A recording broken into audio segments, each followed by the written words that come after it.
Hey everybody, how you doing? Welcome to another episode of The Unbelievers. I'm Cams, your host, The Unbeliever, joined as always by...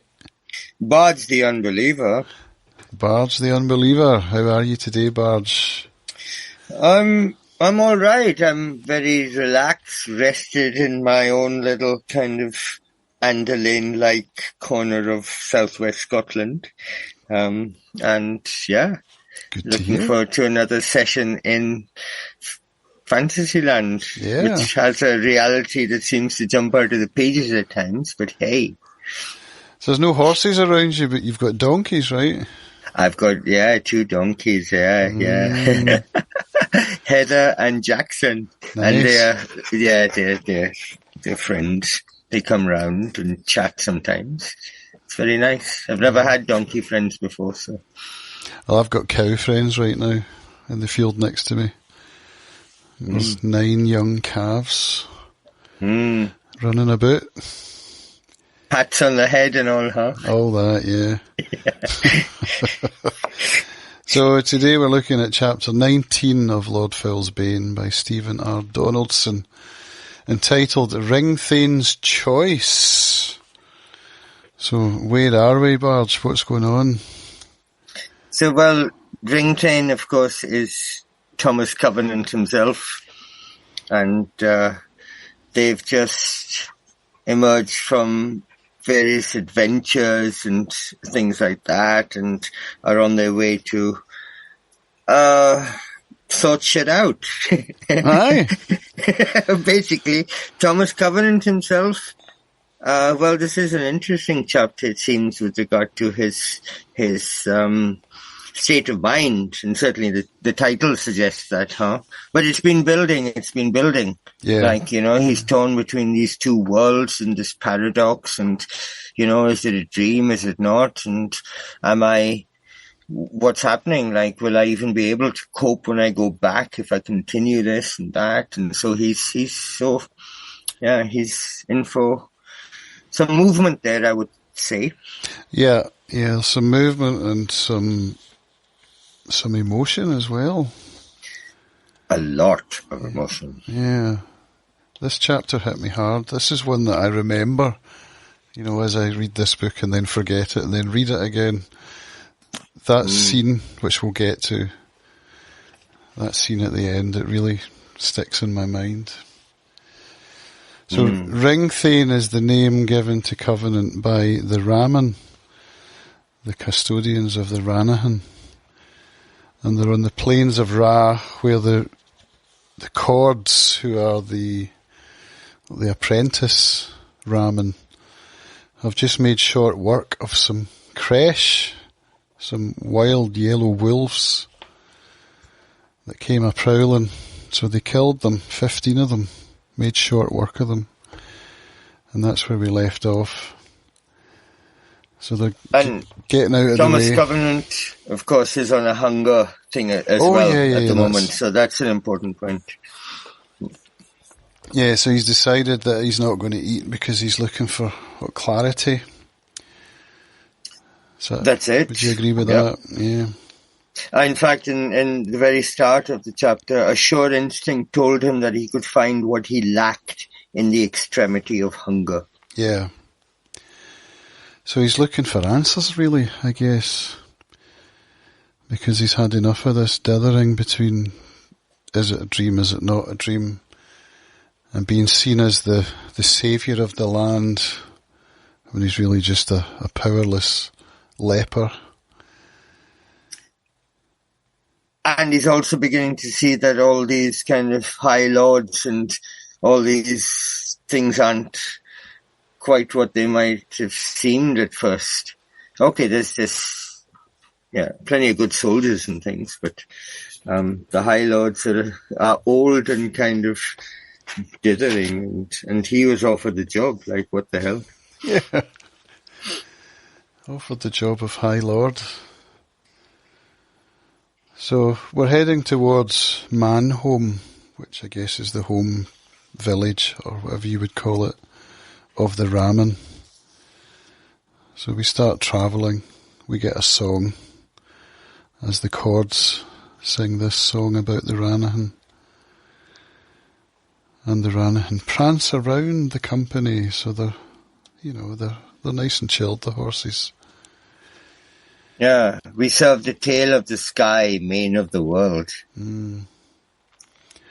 And TC is reminded of his wife. That's right, yeah. At the sight of the wild horses, and he even tries to envisage himself riding a Ranahan, but his imagination could not make the leap. It says. Yeah. But these horses, these powerful horses, remind him of Joan, who had been a breaker of horses. Yeah. So that's the, I don't know, maybe the first emotional kind of twang that he gets in this chapter. Yeah. And it says that he foresees a misguided and valueless respect for his wedding ring the Ranahan would offer him as a prospective rider. And he suspects that this is one of Prothal's reasons for choosing to visit the plains of Ra before approaching Mount Thunder. So he suspects that this has been planned all along by the High Lord in order to have him choose a Ranahan as the Lord, and he doesn't want to choose a Ranahan. Or to be presented for the Ranahan's choice. Oh yeah, sorry, I got that the wrong way round. Yeah. It's the Ranahan who chooses, isn't it? Yeah. But, there is a precedent of lords offering themselves for the Ranahan's choice. Yeah, that comes up later when we learn about Tamarantha. Yeah. So basically then he's thinking that this is what's happening. That they're trying to hook him up with a Ranahan, basically. And without telling him, so it's a bit underhanded as well. And then he doesn't, there's something about them, and, he's got that feeling, right? Yeah, and it says here that the earth-powerful horses quintessent the land, and Joan had been a breaker of horses. So Covenant's getting to feel the earth power, which, as a leper, being able to feel that must be messing with his head. That he's able now to sense the earth power through the Ranahan as well, because they are earth power beasts. I see. Right. So we're heading to Manholm. We just get a description of the scenery as they pass through the plains. And there at last was Manholm. So it's carved into a cliff face in a kind of curved cave-like shelter. And that's where the Ranahan live. Not the Ranahan, the Raman. They live in this village or town underneath. And they serve the Ranahan, right? They revere them, they serve them, and it's this place is described really only as much as a settlement as a starting point for nomadic people. So, yeah. Yeah. It says perhaps 70 Ramen gathered to watch the company approach. They were nearly all win homes, so the young and the old of the Ramen. So we've got just ordinary ones, young and old, and then we've got the cords and the main thralls, who are the ones who take care of the horses, but they don't ride them, and they don't use them for any ploughing or any kind of cultivation. It would be, as seen in the last chapter, even the mention or the sight of horses, non-Ranahan horses being ridden was offensive. So, yeah. Yeah. And we had that moment when Covenant offended one of them by asking, "Why don't you ride?" Yeah, and then they're greeted with garlands, with some kind of flower bands which are attached around the wrists. Yeah, that it's made of those Amanabavam flowers that restored the horses after in the last chapter. Certainly. When the regular horses were tired out and exhausted, so they were restored, revived. And they had flowers. triggered his appetite as well, Ben. Somehow. Yeah. And again now. And also, it's a young girl of about 15 or 16 years old who ties it on him, and that triggers another bout of emotion. He was helpless to stop the tears that ran from his eyes. So, I mean, there's clear, I don't know, to me it was like clear echo of, the other young girl he had met in this story. But then, along comes Foam Follower, and, the girl is trying to get, I don't know, she's kind of doing something with his eyes, trying to, cheer him up and basically Foam Follower tells her not to be sad because, Thomas Covenant is just testing them, right? And then she turns it round and calls him a little giant. And it takes a while for that to sink in, but it breaks that silence he had from his connection with laughter, which would be used all the time. And so he's able to just come out with it, and everybody joins in. It's so contagious, and that's a nice scene, Yeah. Calling it, not so little giant, your size deceives you.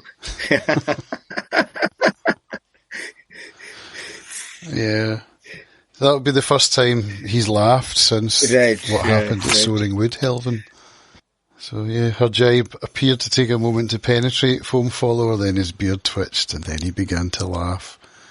And it builds up and becomes an infectious sound which spreads to everyone near him. So yeah, that's a cheerful moment. But yeah, Covenant's first response to Gay, the Windhome, who's been appointed to look after him, is, "Don't touch me." And that's when Foam Follower comes up to try and chill things out and says, "He's just testing you." But it's his default response, "Don't touch me."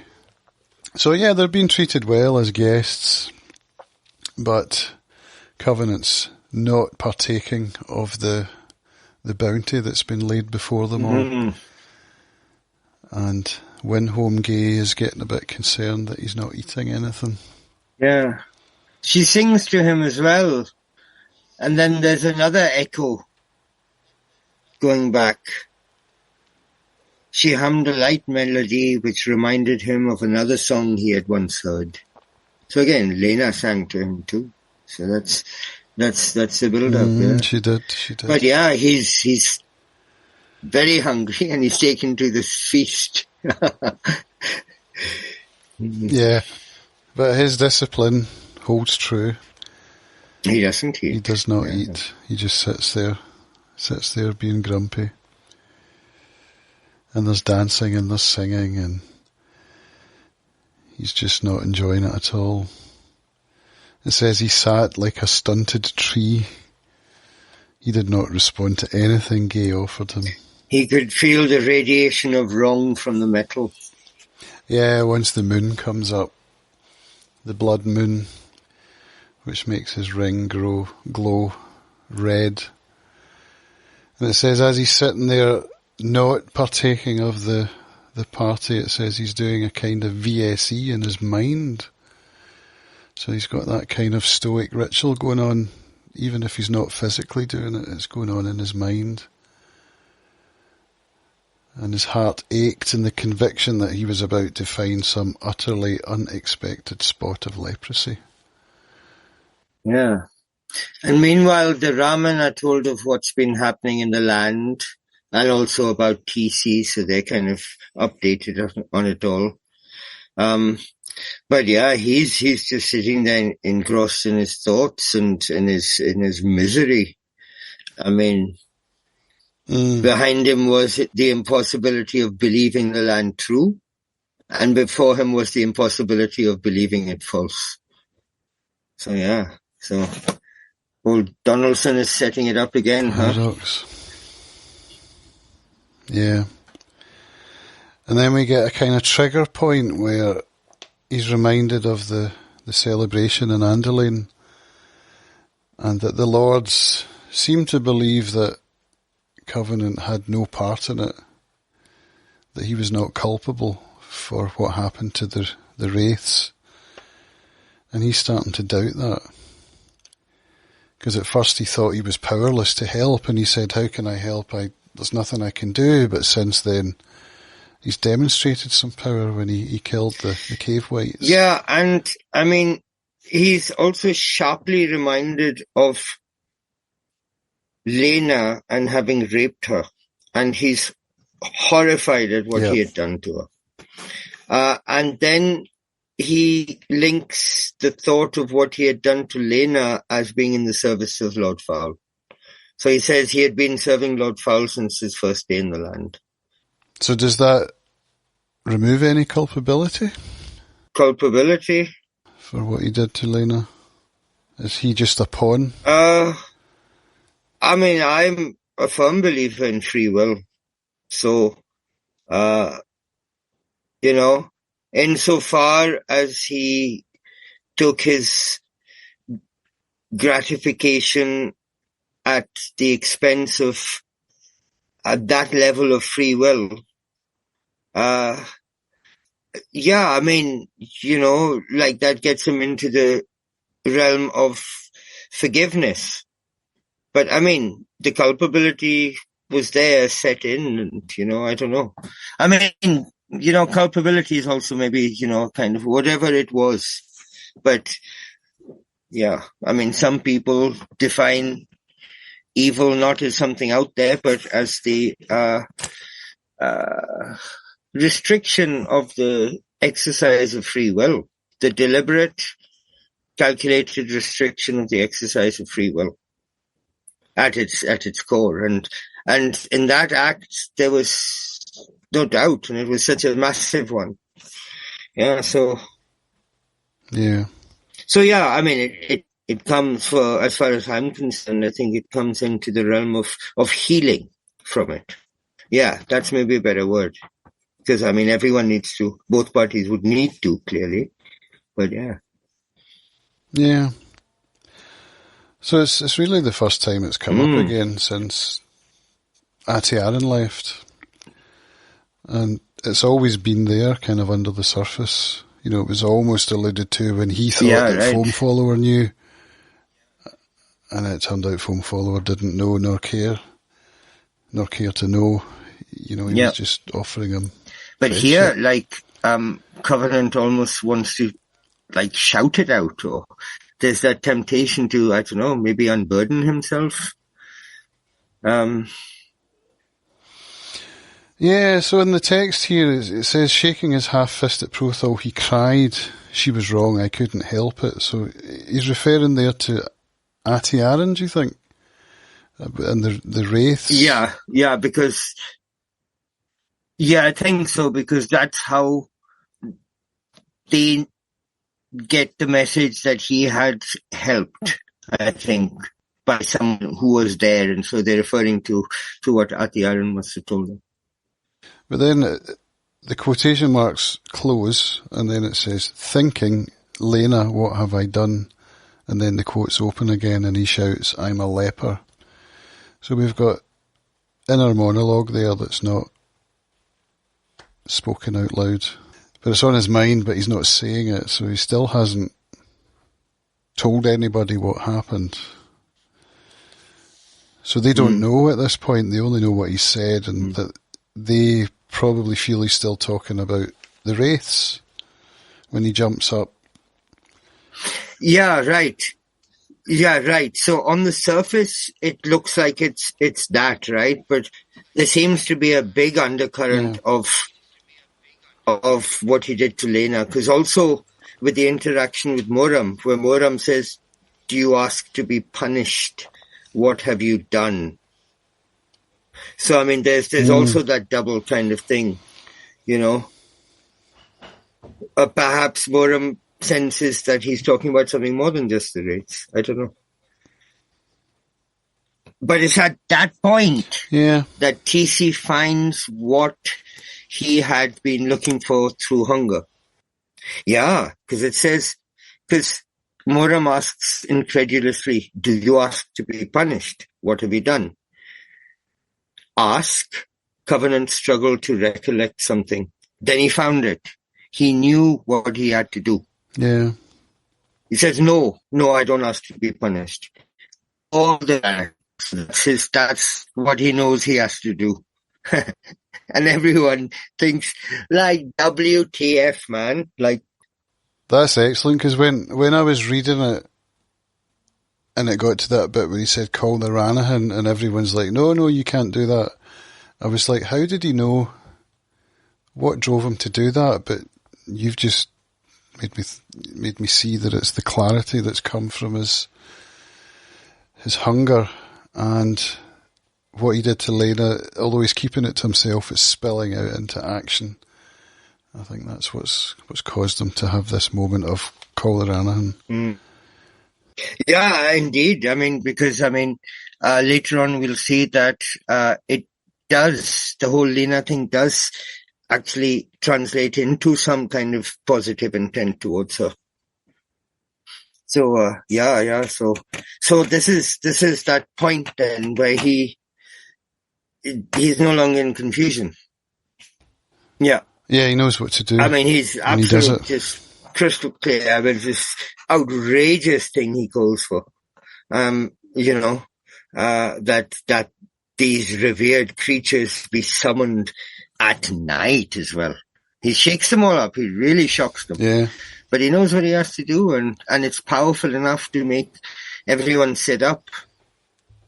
The company and the Rahman trailed after him like a wake of dumbfounded outrage.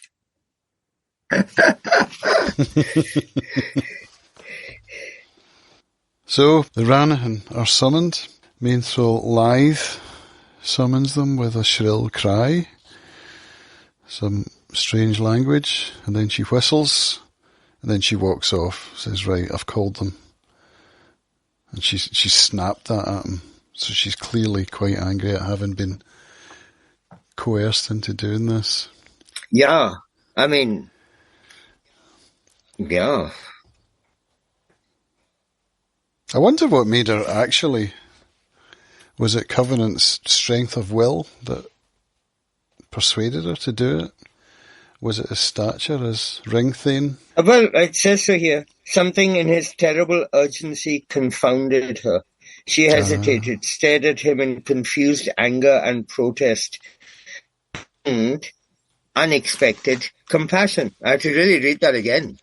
Okay. And turned on a heel and strode out of Manhome. And then she goes and calls him. Yeah.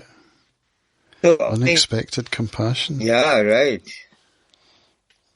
So she sees, that's what I mean, his passion, the power of his certainty and whatever it was, I don't know, but it's a powerful presence, I guess, And also then he's like Ringthane, he's got that shit, that white gold, that whatever. So it's not too long before we hear the thundering hooves of almost 100 Ranahan. A wave broke into the open, nearly 100 chargers galloping abreast like a wall at Covenant. Few of the oldest main thralls had ever seen so many Ranahan at one time. Amazing. Yeah. So just they're outraged and must have turned to awe. Amazement and admiration. Yeah, right. To be precise. Aye. So they come and they encircle him. He's just there in the middle, and then little Pietin runs off and almost gets trampled. And Covenant saves him. Well, it's not clear that the Ranahan would ever have trampled him, but it looked kind of, yeah. But he was in danger. Yeah, and anyway, yeah. But he's got a funny message, that little kid. Yeah. What's his message? They hate you. Yeah. And he's pissed off. He raged. Go away. Yeah. What's with him, I wonder? A little kid, maybe just channeling the message of the Ranahan. Somehow. I don't know. Somehow. But whatever it is, it gives him the key. So it does, yeah. It says now he understood. It says they were not threatening him. These great chargers were terrified. Right. Terrified of him. Yeah. So that I'd never come across before. On an impulse, he unwrapped his left arm from Peyton and flourished his cold red ring at one of the horses. It flinched and ducked as if he had thrust a serpent at it, but it held its ground. So yeah, they're terrified of the white gold then, I'm guessing, not of Covenant himself. Yeah. Or maybe as the semblance of Beric Halfhand, which the Ranahan might have memory of. From the olden days. Might be a connection like that. But clearly the white gold is something they're scared of. Oh, it said here, yeah, he had seen the Ranahan recognise his ring. So there you go.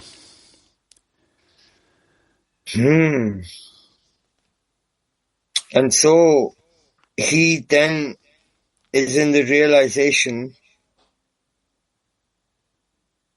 that he can choose any of them. He could. So this is the Ringthane's choice. Title of the chapter. Yeah. And instead of choosing any of them, which he kind of doesn't want to anyway. I mean, to be honest.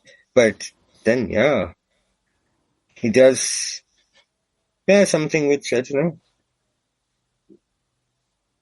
pleases the Ranahan anyway. He doesn't choose any of them. Yeah, he says, all right, you're free. I don't choose any of you. And the Ranahan watched him fearfully. But it's not a complete freebie. No, there's a bargain to be made. So I don't know, what did he say? Yeah, well, the first one, first of all, we've got tears. His eyes bled tears, but he was not weeping. And then he goes on to say that Lena, there's a girl, she lives in Mithelstone Down, daughter of Trell and Atiaran. I want one of you to go to her tonight and every year at the last full moon before the middle of spring. Ranahan are what she dreams about. So I'll admit I was quite emotional when I read that chapter, that paragraph. And then he says, now go have mercy on me. So he's asking the Ranahan to have mercy on him. And the other bit, he wants the land to back off, to let him be, not ask so much of him. And then, mercy on him. So he uses the entire potential of that wish, gift, power, whatever, over the Ranahan in order to try and maybe, I don't know. Atonement is the word I'm thinking, but, maybe there's something else. And,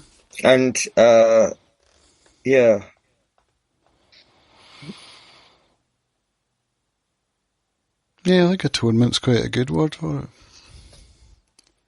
It's like he's exchanging his pain for what he did and transforming it into something good.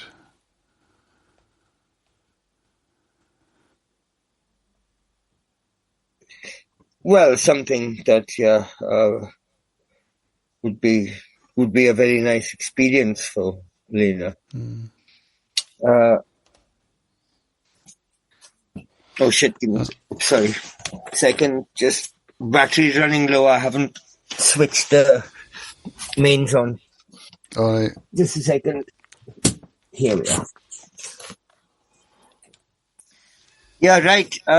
There was another point to that. The atonement part? Yeah. I've lost the thread.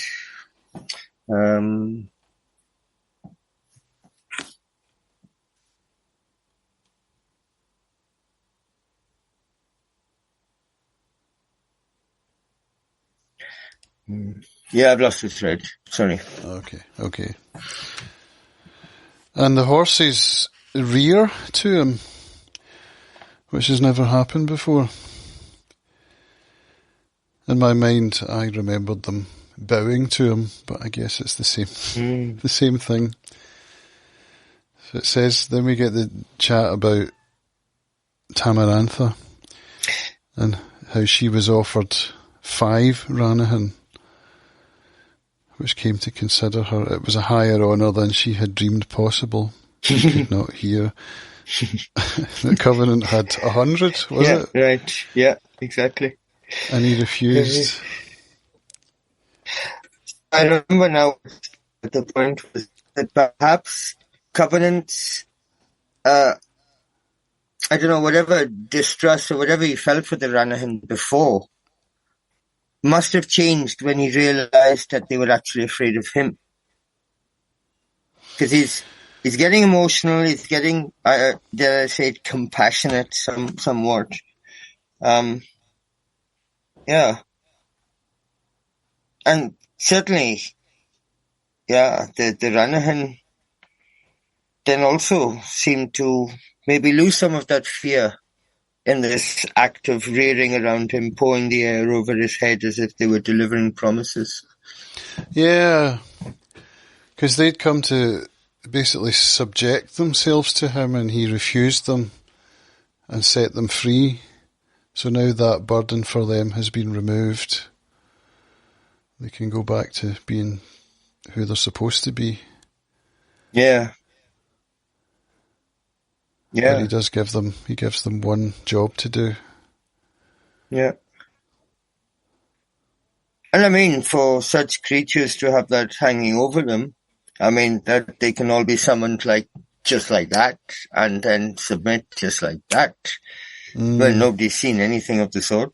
And so, I mean, everybody is super impressed with TC, but he's just feeling sick and empty.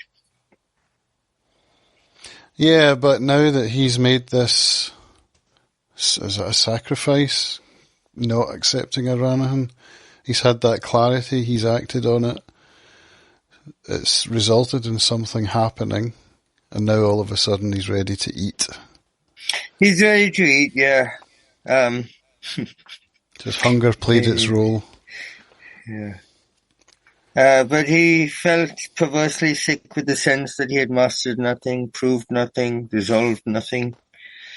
And, yeah, he feels, I don't know, I guess foam follow comes to it, but he feels guilty and unforgiven.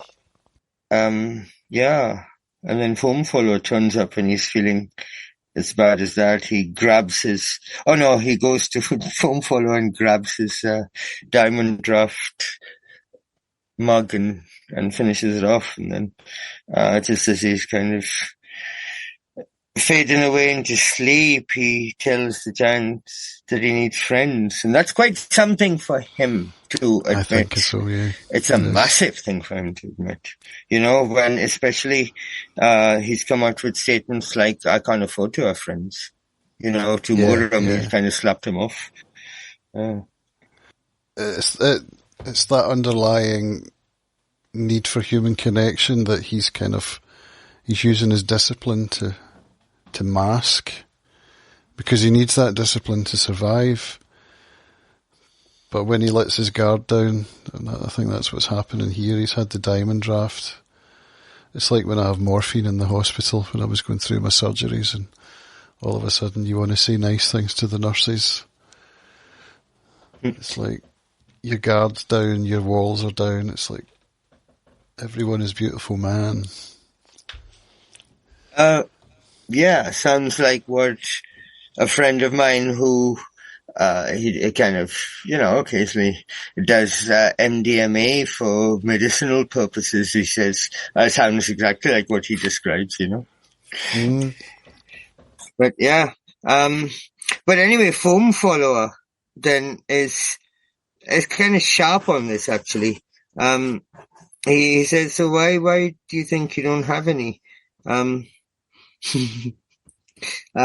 then he says, you must actually believe that we are real. You must do, because you think us capable of not forgiving you. Which is quite an interesting kind of inverted slant on that notion. Yeah. And yeah, right. He says, who would forgive you more readily than your dream? And Covenant responds, dreams never forgive. And that's where we leave him. He lost the firelight and foam follower's kind face and stumbled into sleep. So, that chapter, man, I loved that chapter. Yeah, well, certainly things come to a point, huh? Yeah. And must have to wonder where it'll go from here. Because, I mean, so much of his actions and thoughts have been defined by his uncertainty. I mean, yeah, okay, but then how much of his uncertainty has been dispelled by this? Who knows? He had certainty in what to do in that moment, but I don't know. Was that what he was looking for with his hunger, or is there something else? So yeah, you're talking there about uncertainty. How about unbelief rather than uncertainty? Or is that the same thing? Good point. After all, I'm not uncertain about whether I have two legs. I don't believe that I have two legs. I know it. Just the choice of vocabulary here in this last chapter, where it says covenant, covenant, covenant, and then this bit it says, no, the unbeliever said, dreams never forgive. I see. Gives him that title there. That's what I think. I think it's his that moment where he used his hunger to lead him into clarity, which led to action. I think that was a moment of belief for Covenant. And then he has the diamond draft, and you know that bit that you read out after the horses rear to him, and it says he was perversely sick with the sense that he had mastered nothing, proved nothing, resolved nothing. So this whole clarity, action, horses rearing stuff happens, and then we get that line that it doesn't change anything. So he's having a go at trying to believe and get something to happen, and it doesn't work. Maybe things like him beginning to think that maybe he could have done something more before is an indication of belief that in the next time such a situation comes about, he will be able to. And Andalane, you mean? Well, yeah, or whatever, yeah. Yeah. Because I think at that point he didn't believe he had any agency in what was happening, so he just... Maybe another important thing about belief is that, you know, if in a dream, or if you felt you raped someone in a dream, would you feel different about it than if you had raped someone in real life, right? So the remorse that he's showing is an indication maybe that there's belief in the reality of the land and the actions, because they have such power that he feels remorse for it. He's acknowledging it. And he sees in that moment, he's shocked and outraged and devastated by the realization of what he's done to Lena. Yeah. Of having raped her. So that itself perhaps is a kind of indication that there is belief in the reality of the land. I mean, How could it not be otherwise? It's there at the emotional level. So even if the intellectual level denies it, I mean, it's there.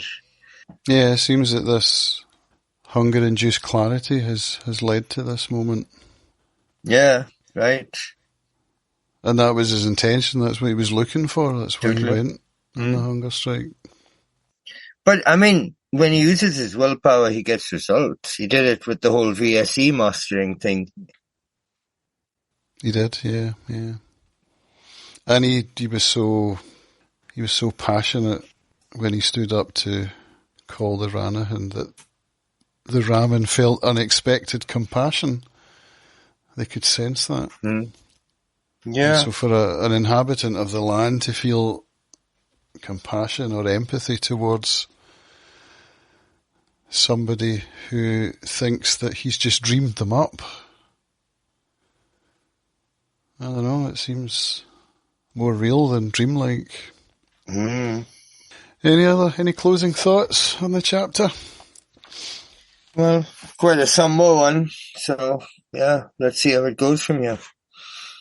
How do you think he's going to feel when he wakes up? Any different? No. No. Yeah. Sorry. He is going to feel different. That's what I think. I think so. Yeah. I mean, because he'll have time to sleep over it, process it, see silver linings, feel the relief of the unburdening. So, I mean, it's bound to. Yeah. It's bound to. I'm just coming back to that line again. He'd mastered nothing, proved nothing, resolved nothing. That's kind of what he took with him to sleep. Then the diamond draft chilled him out, so maybe he just needs rest. And that's the intellect, the mind, the conditioned mind, so to speak, by the need for VSE and, whatever. Yeah. Also letting go of leprosy somehow. Holding on to that, clinging to it, yeah. I mean, then you're really jumping off the cliff if you do that, in case you're sent back to that land. So yeah, I mean, choices ain't easy, but I mean, deeds are deeds as well, one has to take responsibility. And this is the beginning of it, I guess, So next up, chapter 20, entitled A Question of Hope. Imagine that, we have some hope. or do we? Well, it's a question, not a choice this time. It's a question, yeah. So we'll leave it there for today. Thanks for joining us, everybody. Hope you've enjoyed this discussion as we have. I've been your host, Cams, and we will see you again next time. Okie dokie, bye folks. Enjoy the summer, winter, We got North and South Hemisphere folks. Cool. Yeah, we've invited them all to dinner as well, remember? So we last week. Yeah. I'll make dessert. All right. Coolio. Bye folks. Bye.